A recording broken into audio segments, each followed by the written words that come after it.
Este vídeo va a ser algo diferente a todos los anteriores, y espero que sea el primero de muchos de este tipo. A través de este canal voy a repasar los conceptos básicos de la comunicación audiovisual, para aquellos y aquellas que quieran realizar sus pequeños proyectos audiovisuales o vídeos, o quieran saber un poco más sobre este mundo. Pero antes de nada, mi nombre es Enrique y esto es Seville Camera. Comenzamos.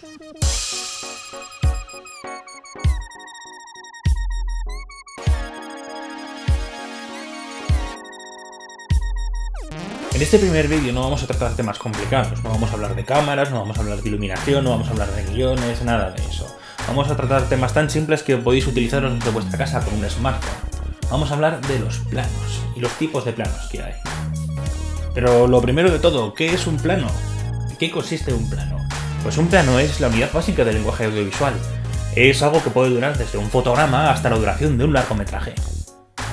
Y esto, para que podáis entenderlo fácilmente, vamos a clasificar los planos por su ángulo y por su encuadre. Vamos por el encuadre. El primero de todos es el plano general. Como podéis adivinar por el nombre, es un plano abierto que abarca grandes distancias y donde tienen cabida muchos elementos. Existe una versión del mismo llamada gran plano general. A diferencia del plano general, es un plano mucho más abierto en el que apenas pueden distinguirse los elementos, mientras que en el plano general sí que pueden distinguirse los elementos en pantalla. Este tipo de planos suelen ser bastante útiles en un entorno descriptivo, ya que dan un contexto en la localización de una escena. El siguiente en nuestra lista es el plano entero. Como su nombre indica, es un plano que muestra al personaje por completo.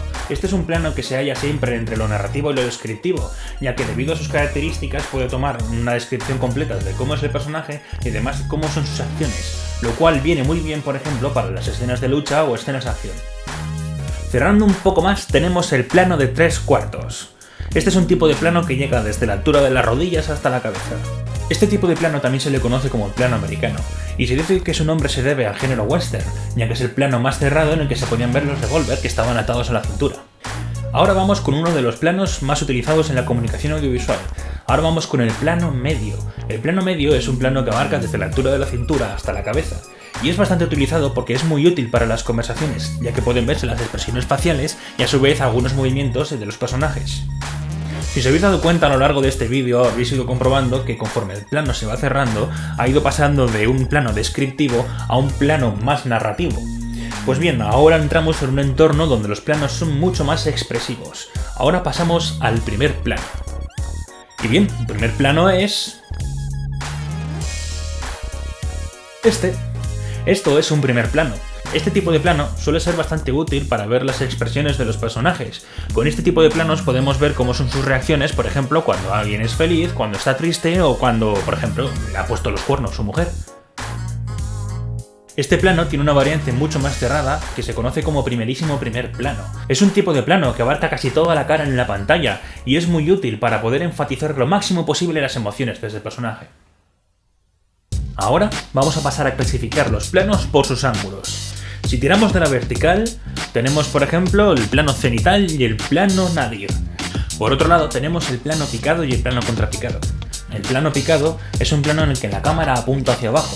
Este tipo de plano es bastante útil sobre todo para empequeñecer al sujeto que aparece en la pantalla. Por el contrario, el plano contrapicado es un plano que la cámara está apuntando hacia arriba y suele ser bastante útil para engrandecer al personaje que está en pantalla.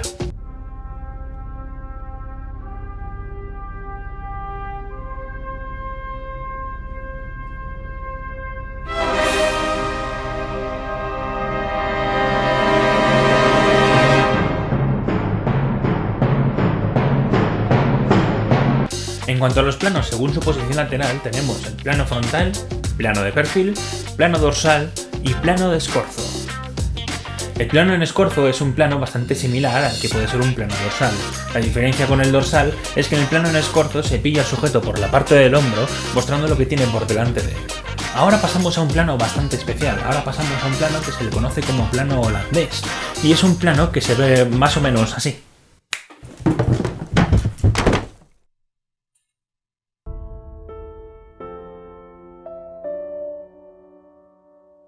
El plano holandés, o también llamado plano aberrante, es un plano en el que está inclinado 45 grados sobre su eje horizontal. Este tipo de planos suelen generar una cierta incomodidad o una cierta trepidación que suele ser bastante útil para ciertos elementos de acción o ciertas escenas de terror. Para acabar tenemos dos planos peculiares, dos tipos de planos que debido a sus características no los he querido incluir en ninguna clasificación. Uno de ellos es el plano detalle. El plano detalle se trata de un plano muy cerrado a través del cual se puede mostrar un gesto o movimiento concretos para enfatizar una situación o tratar de cierta información al espectador. Y por último tenemos la cámara subjetiva. La cámara subjetiva es un tipo de plano que consiste en poner una cámara en primera persona de lo que está viendo el personaje. Este tipo de plano es bastante peculiar porque nos pone un contexto sobre cuál es la situación que está viendo el personaje, pero no nos pone un contexto sobre su situación emocional, lo cual hace que nos resulte más difícil poder empatizar con él dependiendo de las circunstancias. Por supuesto, esto no es algo estricto, tiene una serie de márgenes a los que nos podemos ir adecuando dependiendo de las situaciones. Además, el plano lo podemos componer con muchas más cosas que con las que hemos visto en este vídeo de hoy, pero de eso ya hablaremos en otro vídeo.